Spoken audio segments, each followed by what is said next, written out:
Kalannin vanhan meijerin juhlasalirakennuksen seinän nurkasta työntyy näkyviin metallista valmistettu suksi, josta riippuu asettakin kauluslaatan muotoinen kilpi. Siinä teksti veteraanimuseo. Suksi ja sotilas. Siinäpä symbolit. Minä olen Eine Putus.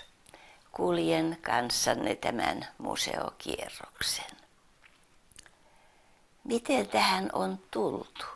Miksi museo muokattu? Kysymys antaa aiheen syvempään tarkasteluun historian pohjalta. Suomi on ollut itsenäinen valtio vuodesta 1917 lähtien. Siis nyt 95 vuotta. Saavutettu itsenäisyys ei suinkaan ole ollut mikään itsestäänselvyys. Vapaus on kalliilla hinnalla lunastettu. Se ikäpolvi, joka talvisodan syttyessä 30.11.1939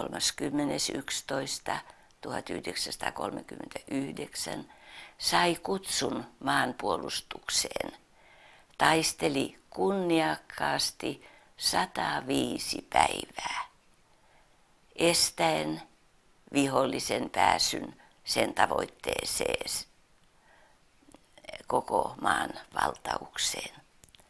Jatkosodan 1941-1945 rauhan ehdot olivat ankarat. Vapaus oli hiuskarvan varassa. Nimet Äyräpää, Tali, Ihantala muistetaan ratkaisevina paikkoina, joissa veteraanisukupolvi ylti uskomattoman suuriin saavutuksiin. Ilman teitä, selvinneitä jostain sieltä, puhuisimme nyt vierasta kieltä. Ilman heitä, joiden ristit ovat puuta, olis arkipäivä 6. joulukuuta. Moni isänmaan puolustaja vietti yli 5 vuotta parasta nuoruuttaan siellä jossakin. Eikö siinä ole kyllin uhria isänmaalle ja aihetta vaikkapa katkeruuteen? Minä kerroin syyskuun 4. päivänä. Minä kerroin polut läpi korpien, aseveljet vierellä taistellen. Minä muistin öitä Aunuksen ja päiviä Karjalan kannaksen ja Viipurin kuolevan kaupungin. Veren haavat näin sankarivainajien, niin lunastimme maan vapauden. Minä kerroin, miten mitallin sain, sanat Suomen kansalta siinä vain. Ja kerron vielä muutakin. Minä kerroin vaarasta isänmaan, hädän hetkistä kansan ja vapaan maan. Nykypäiviltä muistamatta jää, miten kätkee jäytävät tuskansa nää veteraanit sielunsa syvimpään. Minä vain sitä muistelemaan jään. Kotiuttamisen jälkeen 1944 ei sopeutuminen siviilielämään sujunutkaan kivutta. Piinaavat muistot päivin öin vaikeuttivat juoksuhaudoista nousua. Veljeä ei jätetä, lupausta pyrittiin nyt noudattamaan siviilissäkin. Yhdyssiteeksi perustettiin veteraaniyhdistyksiä. Vakka-Suomen sotaveteraaniyhdistys perustettiin vuonna 1965. Siihen kuuluivat Uusikaupunki, Kalanti, Lokalahti, Pyhämaa, Taivassalo ja Kustavi. Ennen pitkää kalantilaiset kokivat yhdistyksen vieraaksi, toiminta-alueen liian laajaksi ja kulkuyhteydetkin hankaloiksi. Halu toimia pienessä, tutussa piirissä ja järjestää ohjelmaa omien toiveiden mukaan johti yksimieliseen päätökseen oman yhdistyksen perustamisesta. Kalanin sotaveteraani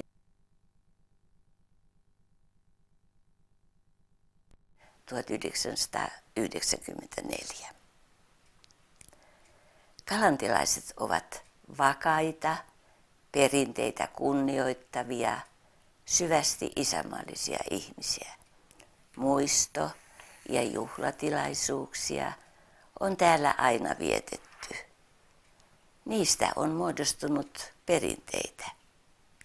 Varhaisin perinne on jouluaaton kunniavartio sankarivatsaalla. Talvisodan rauhan solmimispäivänä 13.3. kello 11 kokoonnutaan kirkkopuistoon kuuntelemaan kirkon kelloja. Mutta miten tähän museoajatukseen on tultu? Miksi museo on perustettu? Pääpontimena oli halu osoittaa konkreettisesti kunnioitusta veteraaneille ja arvostaa heidän tekemänsä työtä. Työtä, mikä pelasti hiuskarvan varassa olleen isänmaan vapauden. Museo esittelee ja tallentaa sota-aikaan liittyvää materiaalia ja muistoja. Sitä tietoa ja kokemusta halutaan näin siirtää tuleville sukupolville. Veteraanimuseon perustaminen ei ollut mutkatonta. Jopa veteraanit itse pitivät hanketta mahdottomana. Luuletteko, että jostain vielä löytyy museoon sopivaa tavaraa? Ei tule onnistumaan. Näitä kommentteja sai usein kuulla.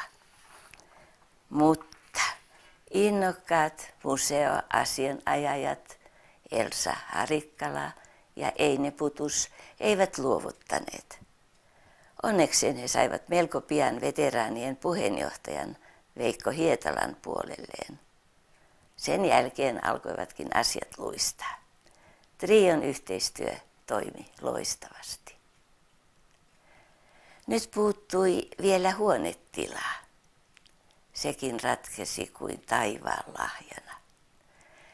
Vahterus Oyn Mauri Kontu ja vaimonsa Sinikka tarjosivat meille omistamastaan meijerin kiinteistöstä kahviotilan ja vielä korvauksetta käyttöömme. Siis sisustamaan. Tässä vaiheessa veteraanien talkooapu oli jo kiitettävää.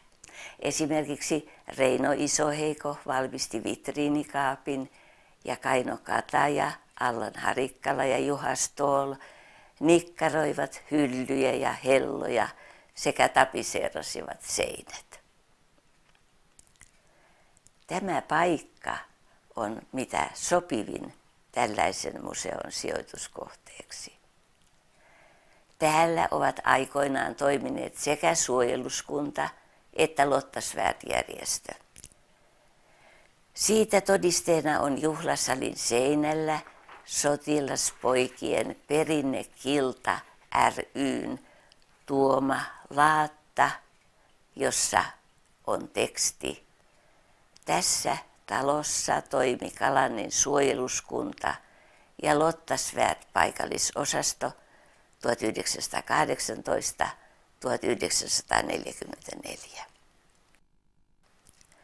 Ja tästä pihapiiristä lähti myös suuri osa kalantilaisia nuoria poikia sotaretkelleen. Nyt ympyrä on sulkeutunut. Harmaahapsiveteraanit muistoineen, monet tarinat ja tavarat ovat palamassa museon suojiin.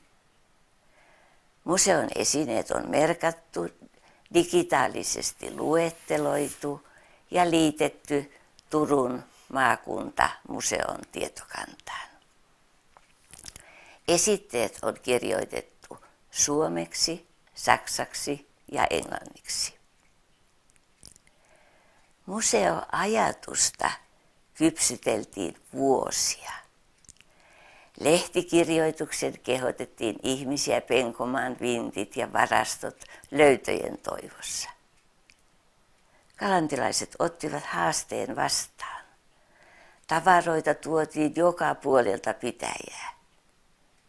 Museo koettiin yhteiseksi yritykseksi. Sitä todistaa avajaisten 6.9.1998 yleisömäärä ja tavara-rahalahjojen runsaus. Haave oli toteutunut. Museon ideoijat ja toteuttajat iloitsivat. Veteraanin iltahuutolaulun antama tehtävä odottaa. Kertokaa lasten lapsille lauluin. Himmetä ei muisto koskaan saa.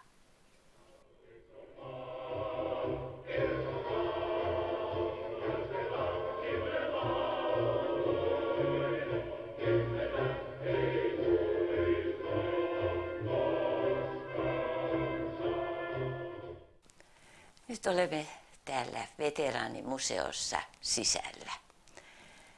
Tämä museo ei ole sellainen museo, joka esittelee erilaisia tavaroita ja niiden alla on lappu, jossa kerrotaan mikä on ja mitä täällä tehdään, vaan tämä on kertomus itsenäisen Suomen kipukohteista.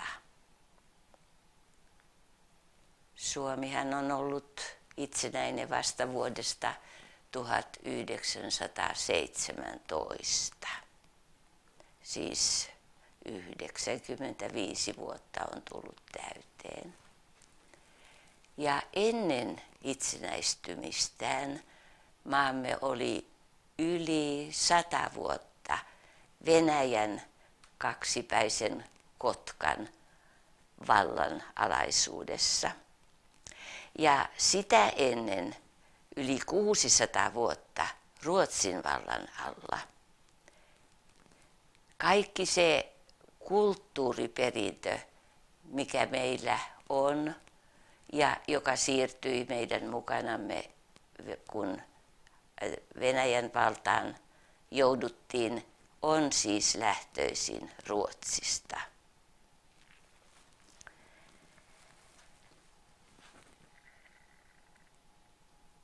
Tilannehan oli sellainen, että varmasti oli jännitystä molemmin puolin sekä Venäjän hallitsijalla että suomalaisilla, kuinka uusi isäntä meitä kohtelee, ja vastaavasti hallitsija ajatteli, että mitenkä saisi nuo suomalaiset puolellensa.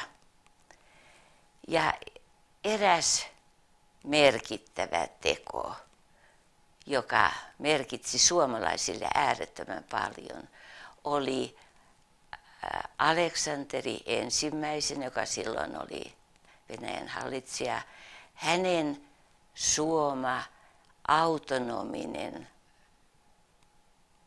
vapaus Suomen kansalle. Ja sehän autonomiahan tarkoittaa sisäinen autonomia sitä, että maan sisäisiä asioita saadaan hallita maan omien lakien mukaan. Emme ole siis kaikessa riippuvaisia isäntämaasta. Ja tämä, jos mikä, oli äärettömän suuri lupaus suomalaisille. Ja kun hallitsija Aleksanteri ensimmäinen avasi valtiopäivät, niin hän antoi siellä juhlallisen lupauksen. Tämä sanamuoto, jota hän käytti, on mielestäni sellainen, että haluan sen ihan tästä lainata tämän tekstin. Hän sanoo näin, että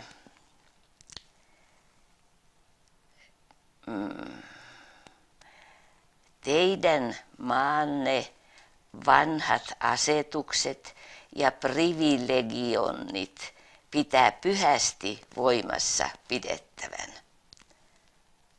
Ajatelkaas tätä.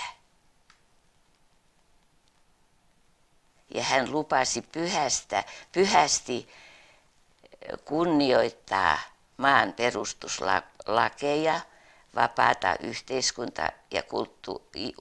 yhteiskuntajärjestystä ja kulttuuriperintöä. Sillä lailla oli lupaus. Ja täytyy sanoa, että meillähän oli tämän 100 vuoden aikana monenlaisia hallitsijoita. Toiset olivat ystävällisiä Suomea kohtaan ja toiset vähemmän. Aleksanteri ensimmäinen, hänen aikanansa oli kaikki asiat hyvin ja käytiin kahdenkeskistä bilateraalista kauppaa ja yhteiselo sujui erinomaisesti. Mutta sitten 100 vuoden aikana ehti tosiaan vaihtua hallitsijat ja tuli myöskin sellaisia, jotka ajattelivat, että ei Suomen kuulu olla erikoisasemassa. Ja niinpä ruvettiin vähältä ottamaan näitä meille suotuja oikeuksia takaisin. Esimerkiksi mehän olimme saaneet oman kielilain, siis suomi oli täällä virallinen kieli, meillä oli oma markka, oma postilaitos ja vaan näihin virkoihinkin pääsi syntyperäinen suomalainen. Joten meillä oli tosiaan asiat hyvin, mutta sitten kun tuli näitä toisia hallitsijoita, niin heillä oli eri näkemykset ja oli myös sellainen ajatus, että kova kuri on se paras hallitsijan voimakeino, jolla hän voi alaisiaan hallita. Ja muistamme historiasta, miten meillä nyt viimeksi ennen itsenäistymistä oli tämä Nikolai II, tai siis Venäjällä oli hallitsijana, ja hän vuonna 1809 sanotun helmikuun manifestin, jossa siis pala palalta otettiin näitä meidän jo saavutettuja oikeuksia pois. Ja lisäksi siinä vaadittiin, että Suomen miesten pitää käydä kutsunnoissa Venäjällä. No tiedämme sen, että kun saavutettuja etuja otetaan pois, niin se ei koskaan herätä muuta kuin tyytymättömyyttä. Niinpä tapahtui, kun tämä helmikuun manifesti luettiin. Näitä sortokausia oli siis ollut jo 2 aikaisemmin ja tuli vielä tämä 3. Niin silloin ruvettiin Suomessa ajattelemaan, että emme halua enää olla Venäjän alla, vaan nyt on jo ruvettava ajattelemaan ja toimimaan aktiivisesti vastarintaa näitä määräyksiä vastaan. Ja niinpä suomalaiset ensin ajattelivat näin, että niin kuin olivat Ruotsissakin tottuneet, että kuninkaalle saatiin lähettää lähetystö, puhuttiin niin sanotusti matkasta kuninkaan luo käynnistä. Ja kansalaiset saivat esittää omia ajatuksiaan, jos heitä oli väärin kohdeltu, että tehdäänpä semmoinen asia, että kerätään Suomesta tämmöinen nimi, adressi, jossa käy selville, että me emme tyydy näihin vaatimukseen. Ja kun me katsomme nyt tätä seinää, näemme täällä keskellä tämän ison taulun. Se kuvaa sitä joukkoa, joka lähti viemään näitä kerättyjä nimiä. Niitä oli 26 adressia, ne oli sidottu siis kirjoiksi ja lähdettiin sitä tuolle Pietariin viemään, vaikka sittenhän siinä kävi niin, että tsaari ei ottanut sitä vastaan. Tässä se joukko tosiaan on sitten kokonaisuudessaan. Niin tästä nyt lähtee se jääkäriliikkeen historia. Eli Helsingissä kokoontui muutamia nuoria miehiä, jotka ajattelivat, että mitä nyt tehtäisiin, jotta me saataisiin vähitellen tämä itsenäisyysajatus toteutetuksi. Mutta koska meillä ei ollut sotaväkeä, se oli lakkautettu ajat sitten, niin nyt ensimmäinen ehto oli ennen vapautumista, että meidän on saatava oma sotaväki, joka pystyy ajamaan sitten tämän Venäjän sotajoukon pois Suomesta. Ja silloin lähetettiin naapurimaihin tiedustelu, että voisimmeko saada sotilasopetusta teiltä. Kysyttiin Ruotsilta, Ruotsi vastasi kieltävästi, ei sovi. Sitten kysyttiin Saksalta ja Saksa lupasikin sitten, että sinne voitaisiin ottaa muutama kymmen suomalainen oppimaan sotataitoa. Ja loppujen lopuksi se väkimäärä sitten nousi 2000. Ja siitä tosiaan lähtee tämä jääkäri-asia. Ja se, miksi täällä meillä on tästä lähdetty ja tuotu näiden jääkäreiden kuvat esille, johtuu siis tietysti näistä yleisistä asioista, että se oli ihan se tärkeä tilanne, mutta kun Kalannista, tai sen nimihän oli silloin Uusikirkko TL, täällä syntyisin olevia nuoria miehiä lähti kaikkiaan 8, ja täällä oli kuitenkin vain noin 5000 asukasta, niin se on jo merkitsevä tekijä. Eli tässä on todellakin niitä Kalannin jääkäreiden kuvat. Ja niin kuin näette, niin siellä on sitten näitä upseeritason ihmisiä, aika korkeallakin tasolla olevia. Ja nyt kun me ajattelemme asioita näin pitkän ajan jälkeen, niin voimme sanoa, että eiköhän se ollut tässä näissä jääkäreissä sen Suomen talvisodan pelastuskin yhdeltä osalta, koska sieltä tuli tätä ammattitaitoista päällystöä. Tässä on muuten tuolla kuvassa, joka on ylimmäisenä tuo kolmen henkilön kuva, niin siinä tuo ensimmäinen mies vasemmalla, se on Kontu-niminen.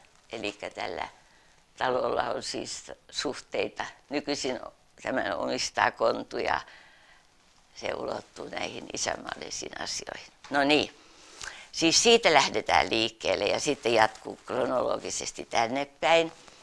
Kun nämä jääkärit tulivat Suomeen 1918, niin Euroopassahan oli ollut jo semmoinen myllerrysvapaus, ensimmäinen maailmansota oli syttynyt ja siinä rytäkässä sitten Suomi oli jo julistautunut itsenäiseksi. Eli näiden jääkäreiden tehtävänä oli sitten värvätä vapaaehtoista joukkoa, jonka avulla sitten saadaan venäläiset sotilaat maasta pois. Ja näin vähitellen syntyi suojeluskunnat. Ja nämä taulut, joita te näette täällä ylhäällä seinällä ja tässä vitriinikaapissa olevat palkinnot, ne ovat kaikki Kalannin suojeluskuntalaisten omaisuutta, jota ei saisi olla olemassakaan. Muistamme, miten 1944 tänne maahan tuli valvontakomissio, joka vaati, että kaikki isänmaalliset järjestöt on lopetettava ja niiden omaisuus luovutettava heille. No, kalantilaiset olivat taas itsepäisiä ja he kokosivat kaikki kaikki omistamansa tavarat pahvilaatikoihin ja veivät ne kirkontorniin piiloon. Siellä ne olivat vuosikymmeniä, niiden olemassaolo tiedettiin, mutta ei ollut niin kuin paikkaa eikä ollut vielä uskallustakaan niitä sieltä esille tuoda. Eli me olemme nyt saaneet tämmöisen arvokkaan omaisuuden, eli Kalannin, joka siihen aikaan tosiaan, niin kuin jo mainitsin, oli Uusikirkko TL aina vuoteen 1936 asti. Ja täällä on hyvin mielenkiintoisia tavaroita. Ensinnäkin tuolla näette tuommoisen nahkakantisen kirjan. Se on suojeluskuntalaisten valakirja. Ja siellä on yli 200 kalantilaisten nimeä ja sitten omakatinen nimikirjoitus ja päivämäärä, milloin on valan vannonut. Ja nämä hopea-tina-esineet, ne ovat palkintoja, osa kiertopalkintoja, osa jo omaksi tulleita, erilaisista kilpailuista, kun se suojeluskunta, joka perustettiin 1917, 18 eri pitäjissä vähän eri aikoihin, niin ei se opettanut yksinomaan ampumataitoa. Se oli tärkeää tietysti ja ampumaharjoituksia pidettiin, mutta sehän pyrki jäsenilleen antamaan myöskin kaikkea tämmöistä henkistä toimintaa. Oli erilaisia kilpailuja. Urheilukilpailu oli tietysti asia erikseen, että sitä harrastettiin voimallisesti, mutta oli esimerkiksi soittoa, laulua, näyttelemistä ynnä muuta. Eli tuosta me olemme kovin iloisia todellakin. Ja sitten äsken puhuin tästä suuri adressikirjasta, niin Kalannin museossa on myöskin tämmöinen, josta tämmöiset peruskarantilaiset voivat hakea esi-isiensä nimiä, ovatko he pistäneet nimensä vastalauseena näille sortotoimenpiteille. Mutta jos sallitte, niin mielelläni vielä palaisin tähän suojeluskunta-asiaan sikäli, että niin kuin mä sanoin, että omakätinen nimikirjoitus oli tuolla ja valavannomispäivä.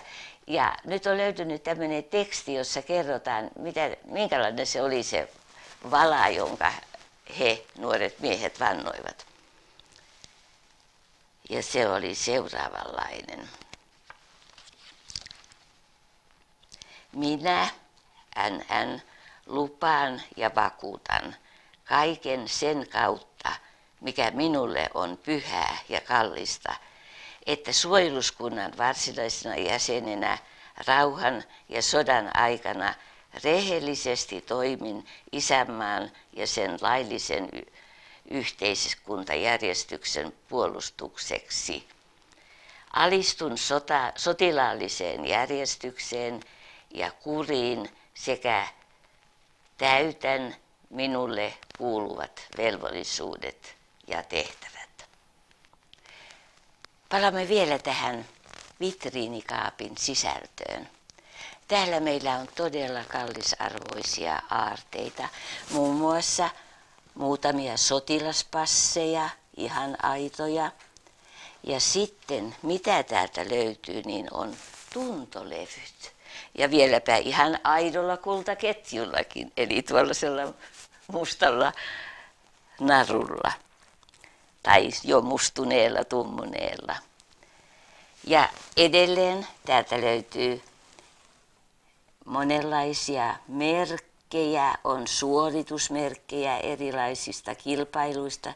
Täällä on myöskin lottasväät, neula ja täällä löytyy suojeluskunnan tunnukset. Se oli siis tuo S ja siinä havun oksa tuolta yläreunasta nousee ja sitten maakuntien värit oli sitten nuo tunnusvärit. Sitten täällä on niin ikään jäsenkortteja. Siellä on sekä lottien että suojeluspoikien ja erilaisia kunniamerkkiä, siis ansaittuja kunniamerkkiä, erilaatuisia, ja tässä sitten on vielä isompi määrä niitä. Että se on aika arvokas tuo kaappi. Katsotaan vielä tätä vanhaa koulukarttaa. Tämä kertoo paljon. Siinä saamme nähdä ne rauhat, jotka ovat solmitut Suomen maaperällä. Ja se alkaa 1323-luvulta, siis Ruotsi ja Venäjähän tässä ovat ne, jotka ovat Suomea jakaneet. Ja tämä Pähkinänsaaren rauhanraja on suunnilleen tässä näin, joka puolittaa tosiaan tämän koko maan. Seuraava oli sitten tuo täysinen rauha. Tästä ehkä näemme paremmin kun se on väreillä laitettu, että musta kuuluu Venäjän alueisiin. Siinä on täysinään, se on sitten 1595. Siinä on siis tuolta pohjoisesta otettu palanen ja sitten tuosta Uuman alapuolelta. Ja edelleen Stolbovan rauha 1607. Alhaalta etelästä paljon tarvinnut luovuttaa, mutta sen sijaan toinen käsivarsi edelleen ja sitten tuolta kupeesta myöskin. Ja sitten tuli tuttu rauha Uudenkaupungin 1721. Ja katsokaapas tämä kartta ja tämä, eikö ne ole suunnilleen samannäköisiä.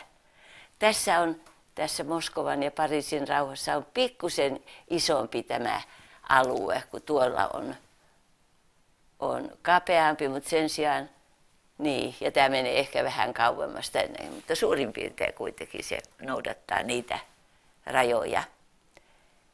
Ja täällä näemme sitten tämän Kannaksen osuuden ihan tarkasti pitäjiä myöten. Että siinä on Suomen historia silmin nähtävissä eri vuosisadoilta lähtien. 30-luku Suomessa oli hyvää aikaa, mutta sitten 30-luvun loppupuolella alkoi Euroopan taivaalle ilmestyä synkkiä pilviä. Isot valtiot siellä mellastivat ja niiden vaikutus tuntui Suomeen. Siellähän oli Saksa ja Neuvostoliitto, jotka heittelivät ikään kuin arppanappuloita jakaen pikkuvaltioiden omistusoikeuden keskenään. Ja näin meillekin syttyi talvisota 30. marraskuuta, koska me emme suostuneet niihin vaatimuksiin, mitä Neuvostoliitto asetti, eli määrättyihin alueluovutuksiin. Ja näin jälkeenpäin ajatellen se talvisota oli Suomelle sellainen, jossa kansalaiset yhdistyivät. Meillähän oli ikäviä muistoja sieltä vapaussodan, tai miksikä sitä nyt sanotaankaan, eli itsenäistymisen aikana. Mutta nyt kaikki kansanluokat nousivat yhtenä miehenä yhteistä vihollista vastaan. Ja suomalaiset kävivät kunniakkaan 105 päivän sodan. Ja tässä meillä on kuvattuna ikään kuin tämmöinen, tämä kuvaa rykmentin esikuntaa, tai voisi kuvata, näin olemme ajatelleet. Ja kun katsotaan tätä, niin huomataan, että täällähän on nuoria miehiä, on nainen ja sitten on vielä tällainen koulupoika-ikäinenkin ja ihan armeijan vaatteissa. Eli tämä antaa nyt hyvän käsityksen siitä, miten niin kuin kaikki miehet, naiset, nuoretkin alle armeijan ikäiset halusivat olla yhtenä miehenä taistelemassa sitä yhteistä vihollista vastaan. Hän on nyt sitten ilmeisesti ollut yläasteella, tai tarkoitan niin kuin ehkä siellä lukioasteella jo, ja millä konstilla sitten on päässyt, mutta onpa hän saanut armeijan vaatteet, ja ehkä hän on joku lähettipoika, kun niin innossaan näyttää tuota pakettia siellä. Mutta sitten täällä seinillä eräitä sellaisia tavaroita, joihin liittyy mielenkiintoinen historia, ja haluaisin näistä pikkusen kertoa. Näettekö, täällä on tämmöinen kenttäpullo. Vettähän tässä pidettiin ja se oli mukana tuossa vyötäröllä. Huomaatteko, että siellä on molemmin puolin reikä. Tähän liittyy sellainen tarina. Eräs kalantilainen veteraani oli 90-luvulla tuolla itärajan puolella hakemassa omia taistelupaikkojaan. Ja hän kertoi sieltä palatessaan, että hän löysi oman poteronsa pohjan. Kaikki oli tuttua ympäristössä ja hänelle muistui mieleen elävästi se hetki, kun oli ankara tykistö, tuli molemmin puolin, paukuteltiin.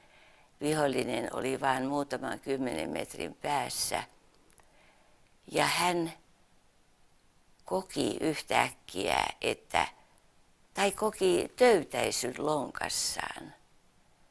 Ja samanaikaisesti havaitsi, että hänen housunsa tulivat märäksi.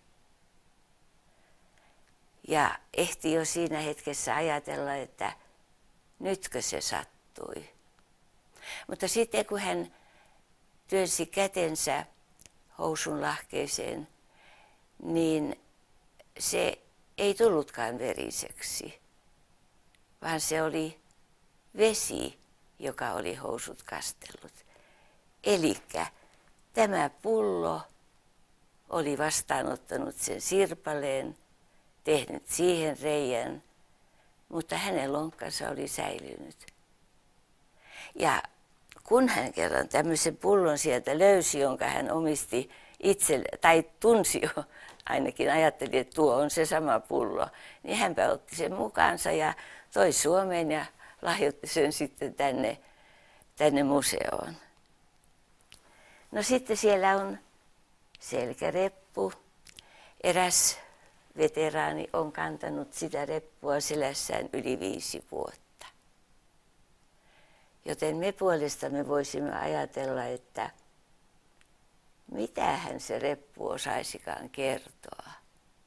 Mitä se voisi kertoa, jos se osaisi. Yli 5 vuotta. Sitten siellä on näitä tavallisia, tai näitä meidän johtajien kuvia, ja täällähän se on se Mannerheim.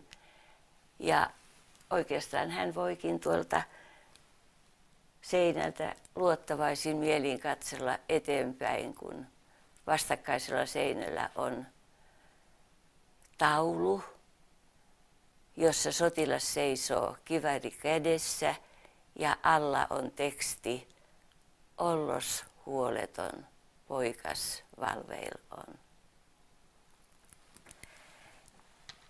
Ja mitä varten tämä Lottakin on tähän tullut? Nyt on tarpeen kertoa siitä. Äsken oli puhe suojeluskunnan perustamisesta.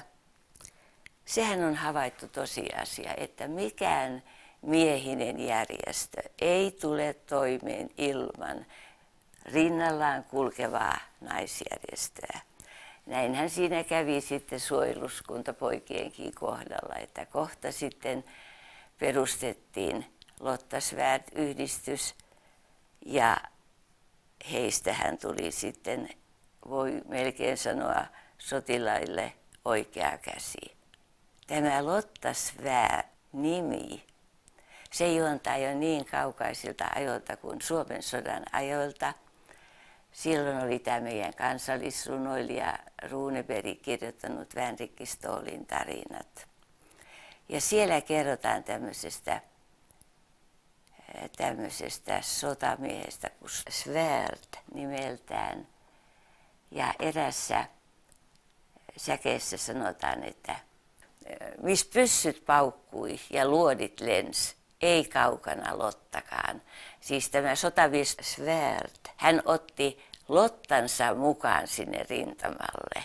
Ja niinhän se todella oli meidänkin sodan aikana, että lotat palvelivat siellä osittain myöskin siellä ihan rintamaolosuhteissa, kuten esimerkiksi muonitus- ja lääkintälotat. Ja näin he pystyivät vapauttamaan ison määrän sotilaita taas tämmöistä mieskuntoa vaativiin tehtäviin. No tässä on nyt ilmeisesti joku miittiinkin kyseessä, koska Lotta on, tämmöinen viestilotta on kutsuttu tänne sitten kirjoruiksi. Ja kuvaavaa sota-ajalle on se, että kun piti varoen esittää niitä asioita, ettei vihollinen olisi saanut viesteistä itsellensä tietoa, niin tässäkin on sitten, kun on kutsukirje lähetetty, niin kuunnelkaapas, kun täällä on hauskasti kirjoitettu. Karhukopla kokoontuu torstai-iltaisin palaveriin karhun pesään. Kaikkien läsnäolo välttämätön. Seuraavan viikon päivystysvuorot jaetaan ja allekirjoituksena on mesikämmen. Siis keksittiin tällaisia salanimiä. Niin kuin nykyisin puhutaan salasanoista, niin tämä voisi kenties vastata sitä. No niin, ja mitäs niin, tuossa jo mainitsin, että Lottia oli siis eri toiminnoissa mukana. Oli muonituslotta, sen me näemme tuolla radion alla. Sitten tuossa on lääkintälotta ja hänen työpöytänsä tai siinä olevia tavaroita, mitä siihen aikaan sitten, tai oli käytössä. Ja näiden lottien panos on ollut viime sotien aikana niin suuri, että tämä meidän ylipäällikkö Mannerheim on sanonut, että lottien merkitys käydyissä sodissa on niin korvaamaton, että sitä ei pysty ennen kuin tulevat historiankirjoittajat arvioimaan. Tuo katossa riippuva punainen risti on merkki, jota käytettiin sairaaloiden ja isompien paikkojen, missä haavoittuneita hoidettiin yllä. Ja myöskin esimerkiksi linja-autoissa, kun kuljetettiin haavoittuneita. Että se tarkoitti sitä, että vihollinen tietää, että tässä on tämmöinen haavoittuneiden joukko kulkemassa, että niitä hän ei olisi saanut sitten pommittaa eikä ampua. Ja samoin sitten tuolla lääkintälotalla on käsivarressaan myöskin tunnusmerkkinä punainen risti. Ja sitten, kun me saimme museon käyttöön tämän entisen kahviotilan, niin iloitsimme jo siitä, että siellähän on valmiiksi sitten kanttiinin tiski. Kanttiini oli hirveän tärkeä sotapojille sota-aikana. Ja tässä pöydällä on hyvin paljon sodasta kertovaa paperia. Ensinnäkin tässä näemme tätä sodan karua kieltä, eli kuolinilmoituksia. Tässä muun muassa on sellainen nuoren pojan kuolinilmoitus. Hän on ensimmäinen kalantilainen uhri. Ja tässä kirjassa on melkein kaikkien kalantilaisten talvi- ja jatkosodassa kaatuneiden kuolinilmoitus. Kalannistahan kaatui kaikkiansa 134. Heistä on myöskin täällä sitten tehty tämmöinen Kalanin sankarivainajat vuosina 39-40 ja jatkosodan ajalta. Ja täällä on myöskin paljon muuta kirjallisuutta, joka kertoo ja nimenomaan kalantilaisten vaiheita. Viimeisin on tämä Kalanin veteraanien matrikkeli.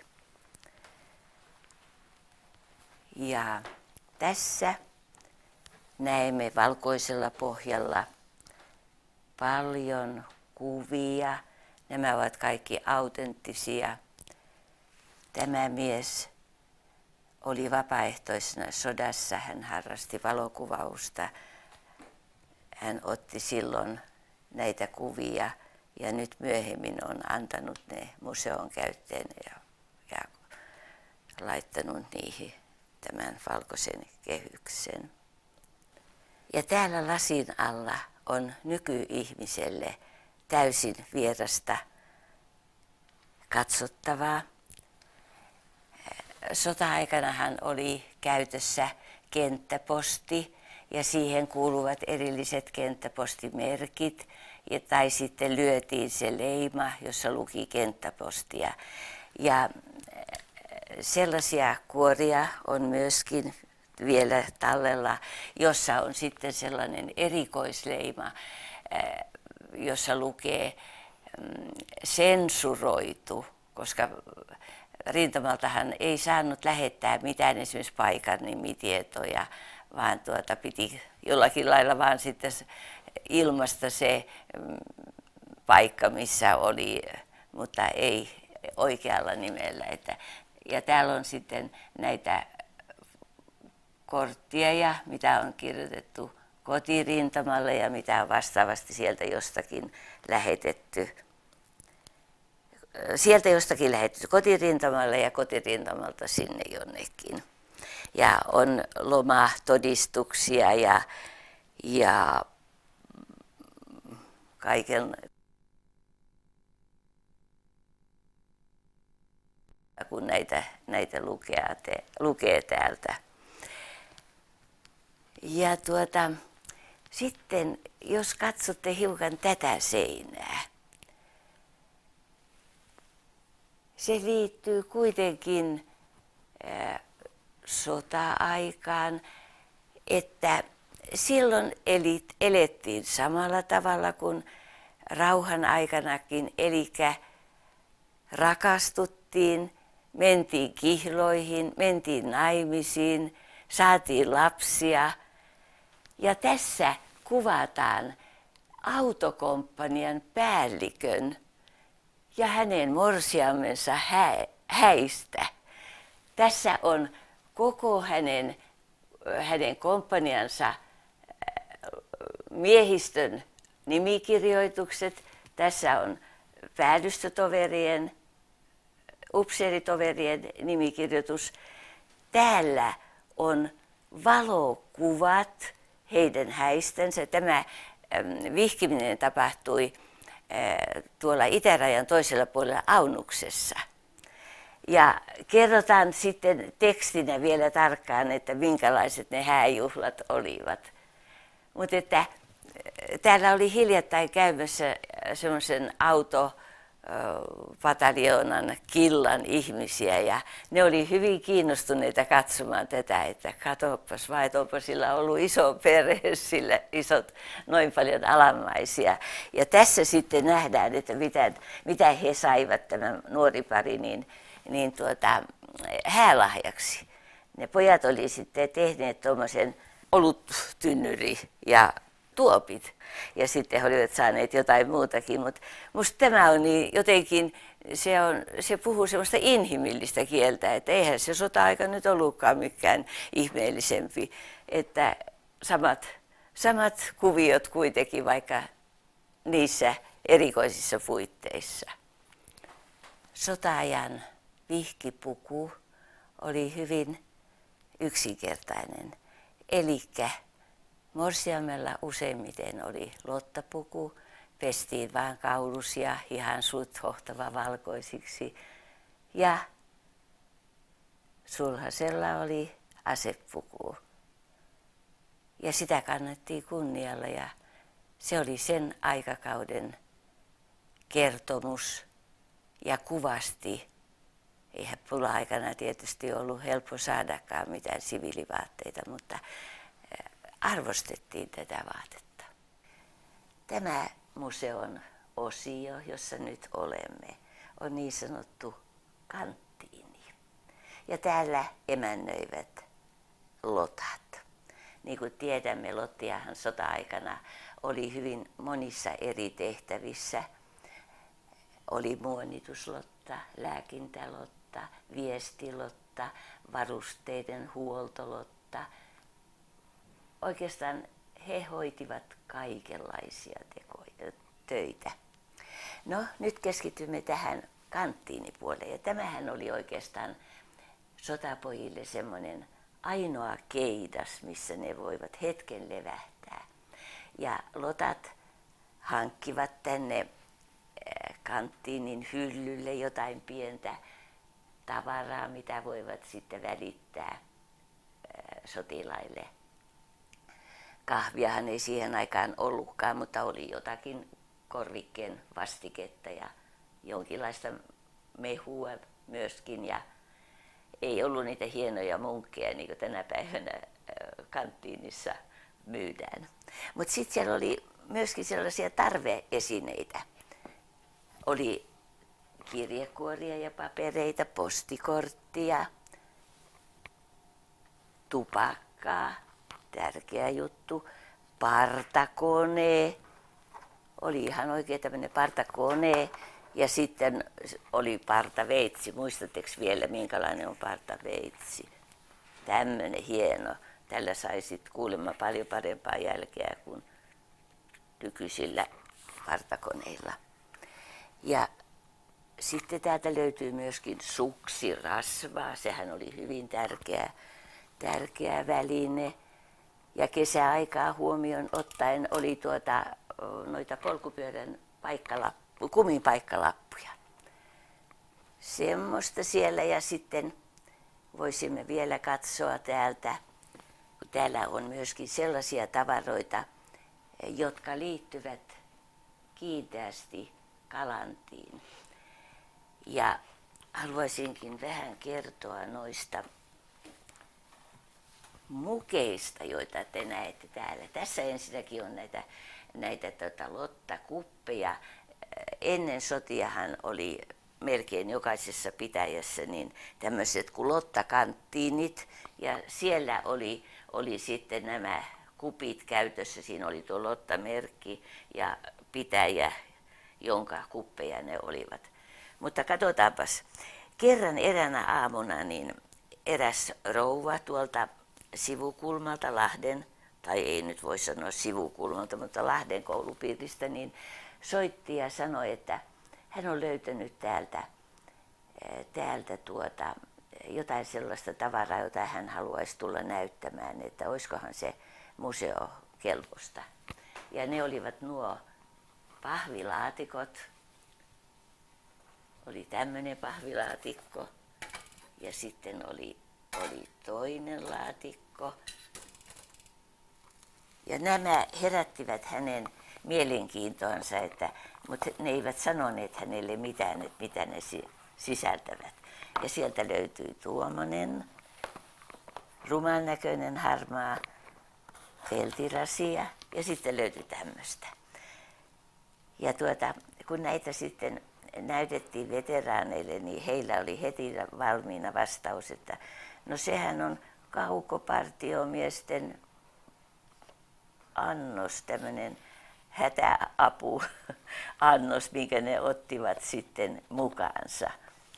Ja tässä on vielä vuosilukukin 1941. Ne on erinomaisen hienoja juttuja. Mutta näistä minun piti kertoa näistä mukeista. Nyt me mennään jo niin pitkälle kuin jatkosodan alkuun. Sehän alkoi kesällä 1941 ja miehet lähtivät täältä Kalannin asemalle täältä pihalta nimenomaan. Ja Lahden koulupiirin lotat olivat järjestäneet heille semmoisen pienen virkistyshetken, kun jouduttiin odottamaan junaa. Ja sen odottaminenhan kestikin monta tuntia. He olivat järjestäneet aseman pihaympäristöön tämmöisiä penkkiä, pöytiä, pitkiä penkkiä, pöytiä ja sitten kattaneet tällaiset mukit. Nämä ovat löydetyt Lahden kansakoulun vintiltä sahajauhojen joukosta. Ja täällä pohjassa lukee LS-kirjaimet, eli se tarkoittaa lottasväät. Ja näistä mukeista Lahdenkylän lotat tarjosivat rintamalle lähteville pojille mehua ja mitä heillä sitten oli siinä mehun kanssa, voileipää tai jotain vastaavaa. Ja on käynyt niin, että täällä on käynyt sellaisia ihmisiä, naisia, jotka itse olivat juuri sinä päivänä näitä poikia saattamassa. Ja on kuultu hyvin liikuttavia kertomuksia, minkälaisia tunteita näillä nuorilla naisilla oli, kun he lähettivät tutut sotapojat kohti tuntematonta tulevaisuutta. Että tämmöiseen saattaa kätkeytyä hyvin suuri liikuttava tarina. No mitä täällä kanttiinissa sitten vielä on? Sehän tuli mainittua, että tätä hallitsi Muonituslotta. Ja tätä Muonituslottaa on kutsuttu nimellä Lotta Lundgreni. Sehän on tuttua, että sota-aikana syntyi monenlaisia iskelmiä, erilaisia tilanteita kuvaavia lauluja.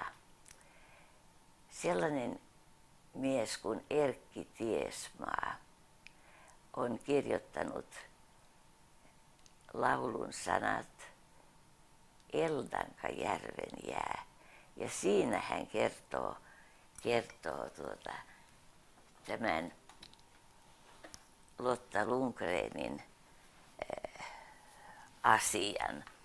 Ja tämä on tapahtunut sitten, tämä herääminen, jolloin laulun sanat olivat ruvenneet syntymään hänen mielessään Rukajärven tienoilla. Ja täällä kerrotaan, että varjossa hongiston on Lotta kanttiini, sumppia keittävi siellä Lotta Lundgreni. Sumppia keittävi siellä Lotta Lundgreni, aivan hauska ilmaisu. Ja tiedättekö, että tämä Lotta Lundgreni on ihan todellisuus. Erkki Tiesmaalla oli tämmöinen muusa, nuori kaunis Lotta siellä Rukajärvellä. Hänen nimensä on Elsa Lampi, oli siihen aikaan. Ja tämä samainen Elsa Lampi, Lotta Lundgreni, on käynyt myöskin katsastamassa tämän meidän kanttiinin. Ja meillä on siitä dokumenttiakin hänen käynnistään. Nykyisin hänen nimensä on Elsa Vanhala ja hän on tehnyt hyvin paljon tämmöistä Lotta-työtä ja kertonut näistä sota-ajoista. Että aina lauluntekijöillä on oma muusonsa ja hän on saanut olla tässä Eldankajärven jäällä. Moskovan rauhan ehdot olivat hyvin ankarat Suomelle.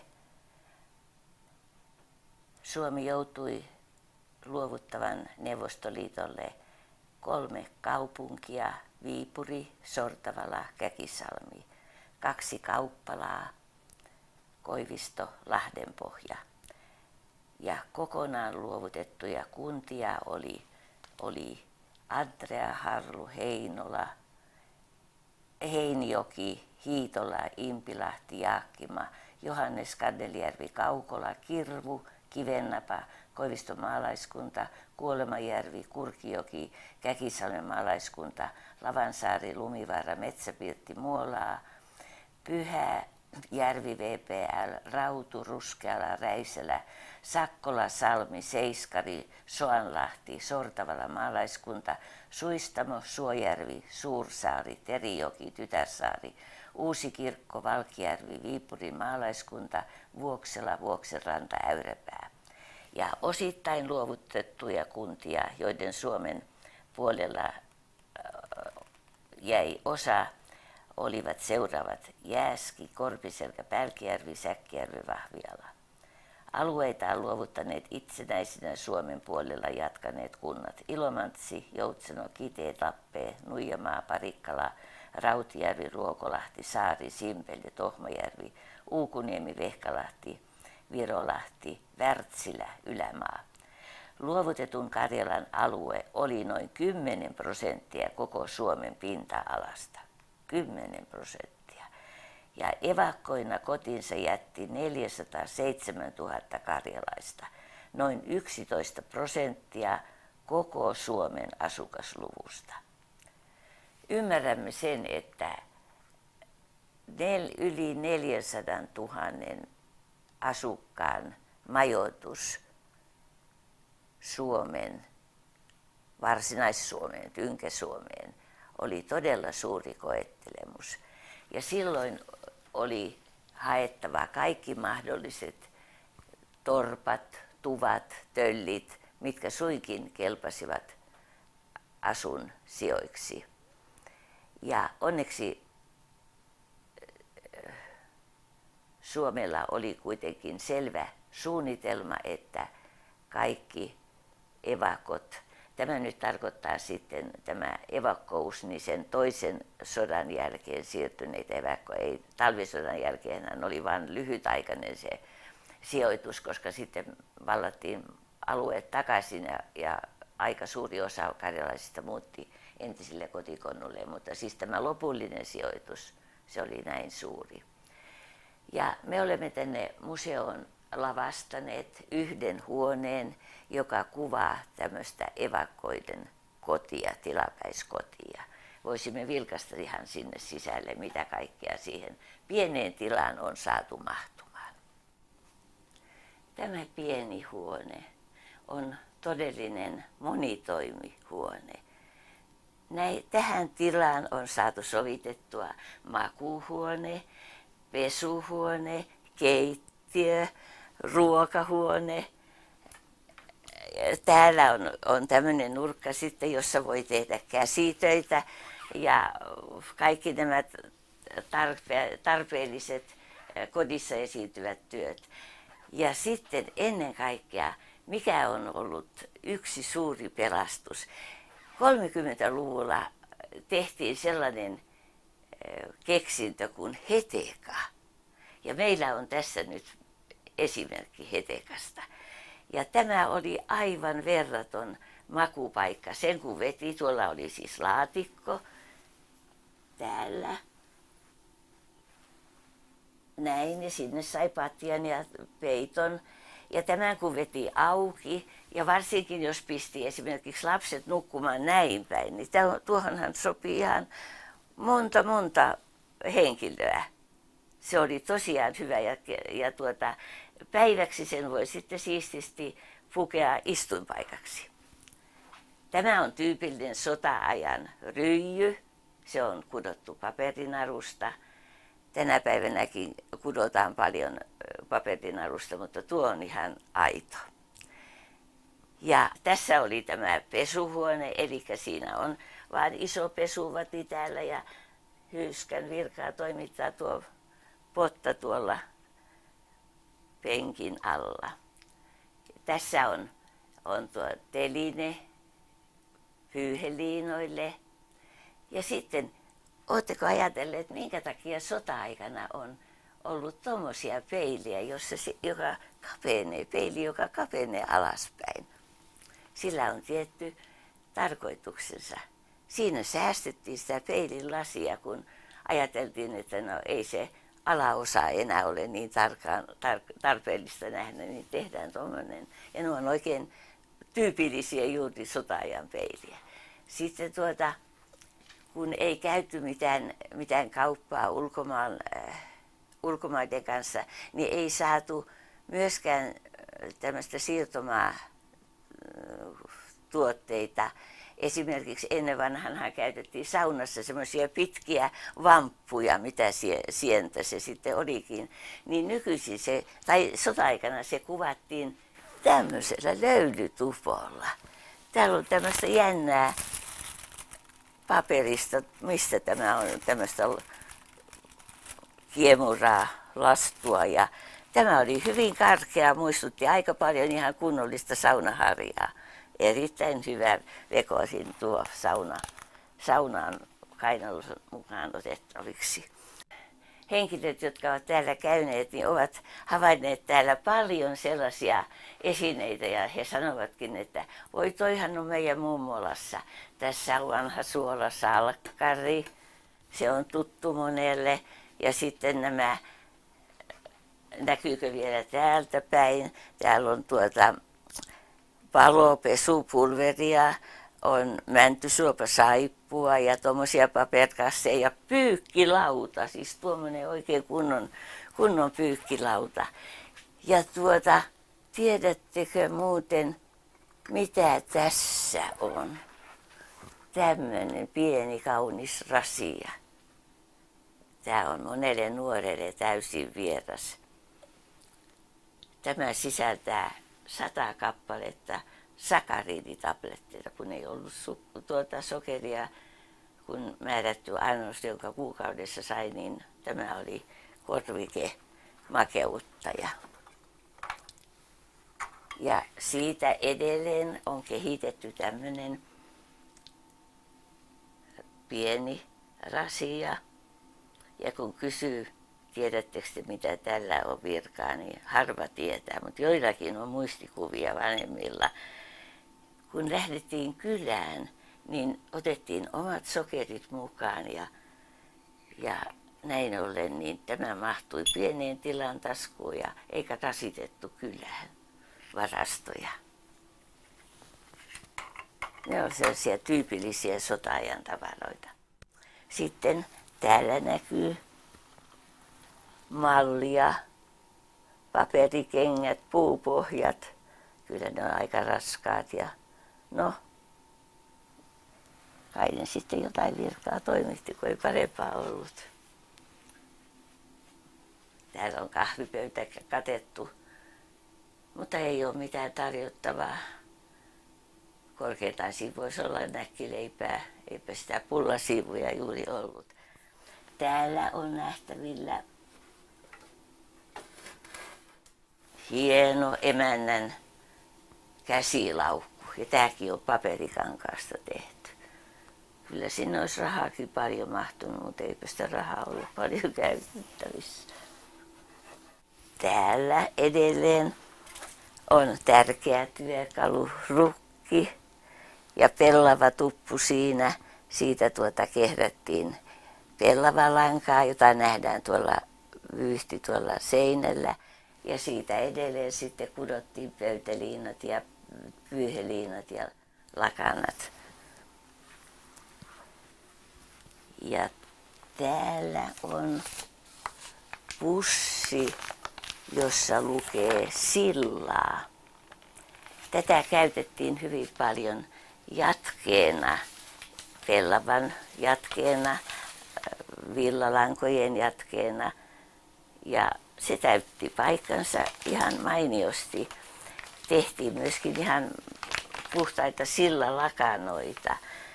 Ne olivat hyvin semmoisia liukkaita, että aamulla sitä aina löysi lakanan jostakin mykkyrästä, kun se ei pysynyt paikallansa.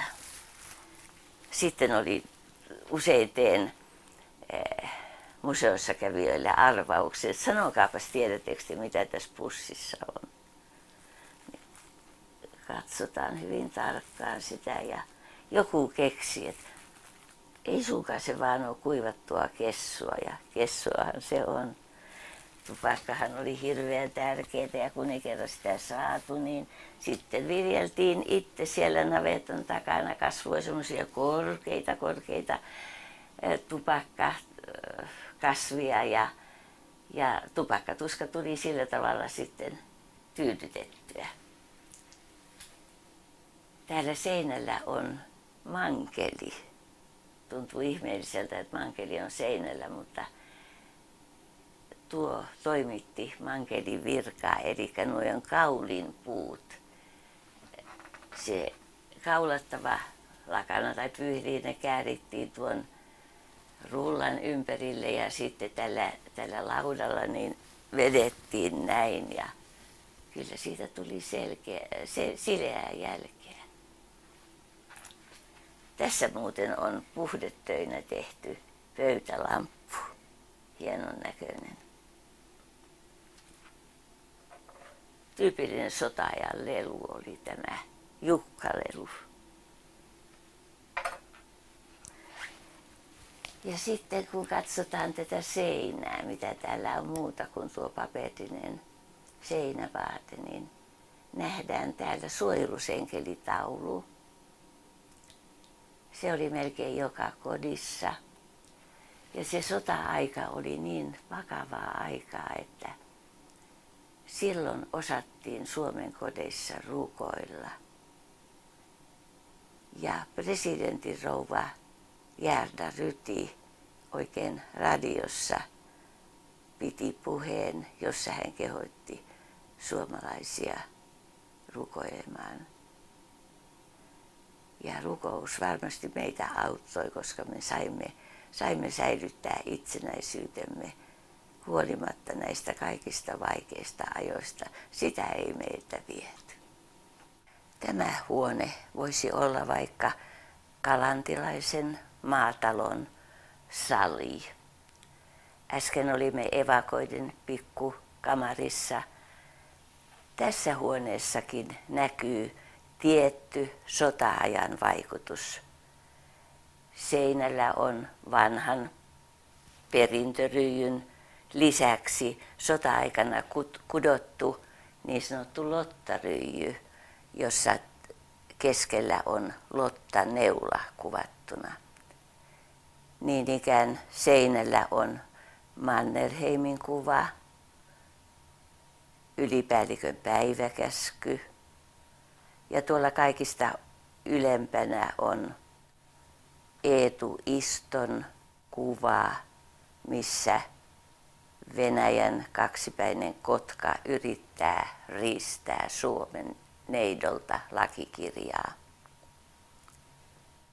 Täällä on myöskin kirjahyllyn päällä perhekuva, jossa isä ja äiti ovat sota-ajan vaatetuksessa, äiti lottana, isä sotilaspuvussa ja perheen nuorimmat siinä keskellä.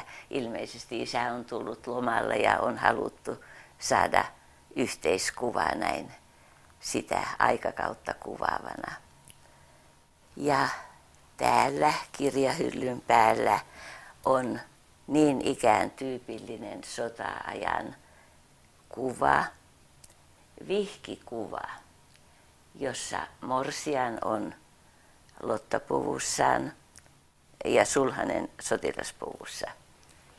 Lottapuvusta vaan vihkimispäiväksi pestiin kaulukset ja hihansuut ja simsalapin kelpasi hyvin morsiusvaatteeksi.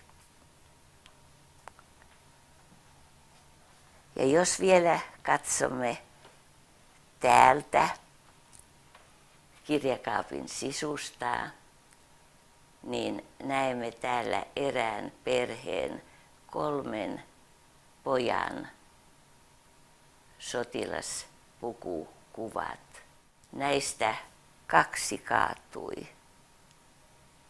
Vieressä on kirja Vapautemme hinta.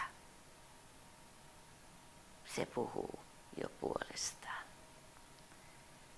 Ja tuolla eteisen puolella tuossa pienessä osiossa on erilaisia vaatteita vaatteita, sota-ajan vaatteita.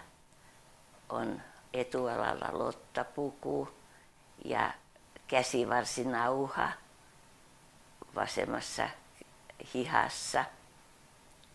Ylhäällä on lottalakki ja miesten käyttämä käsivarsinauha, jossa on suojeluskuntatunnus. Ja sitten siellä on kypärä. Ja täällä on sitten eriarvoisten sotilaiden asetakkia. Ja tämä vihreä liivihame, valkoinen pusero, se onkin sitten sotilaskoti sisaren asu. Muuten noista vaatteista vanhin on jääkärilentäjän mantteli. Se on jo todella vanha ja nähnyt monenlaisia tapahtumia. Ja sitten ennen kuin täältä museosta lähdetään, niin toivoisin, että katsoisitte vielä tuota ovitaulua. Me aloitimme kierroksemme siitä ja nyt on sopiva päättää. Tässä on jääkäreiden jättämä perintö Suomen nuorisolle. Ja tänä päivänä tämän perintönsä ovat kirjoittaneet veteraanit. Ja kun nuo tekstit lukee, niin tulee vakuuttuneeksi siitä, miten kalliilla hinnalla tämän maan vapaus on ostettu. Tämä on syytä meidän aina muistaa.